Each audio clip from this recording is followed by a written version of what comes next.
పవన్ కళ్యాణ్ గారికి ఈ సందర్భంగా ఒక మాట చెప్పాలి. సార్, మీ చుట్టూరు గోడ కట్టేసి మిమ్మల్ని బయటికి రాకుండా కొంతమంది చేస్తున్నారని చెప్పి చాలా ఆరోపణలు ఉన్నాయి. మీరు గమనించుకుని జనాల్లోకి రండి, సంస్థాగతంగా మీ పార్టీని బలపరచుకోండి. రేపొద్దున ఫ్యూచర్లో మీరు సీఎం అవుతారా అవ్వలేదా పక్కన పెడితే జనాలకి మీరు అండగా ఉండండి. అంతేగాని గోడ కట్టేసుకుని ఎక్కడో ఉంటే జరిగే పని కాదు ఇది. నేను ఎందుకు సలహా చెప్తున్నానంటే, మీకోసం నేను చాలా డబ్బులు ఖర్చు పెట్టుకున్నాను. 3 సాంగులు నా సొంత డబ్బులతో చేశాను జనసేనకి.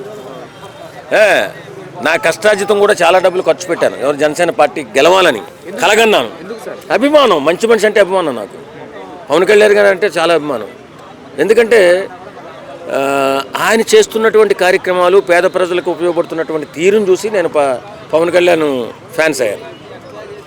కాబట్టి నా సొంత కష్టార్జితం, మీ సొంత డబ్బుతో 3 సాంగ్స్ చేశాను. ఒకటి బుద్ధురాజుని పెట్టాను, రెండాట్లో బుద్ధురాజుని పెట్టాను, మన 30s బుద్ధు గారిని. ఒక దాంట్లో ఆయన వైజాగ్ ముక్కా శ్రీనివాసరావు అని ఆయన పెట్టి 3 సాంగ్స్ చేశాను నా సొంత డబ్బులతో.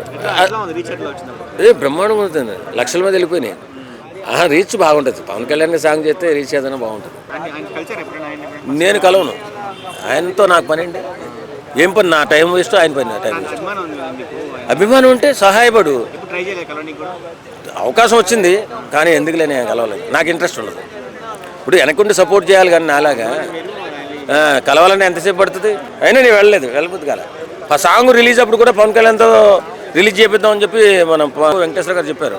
వద్దు సార్, నాకు అంత టైం లేదు, ఆయనకి ఇంకా ఫుల్ బిజీగా ఉన్నాడు.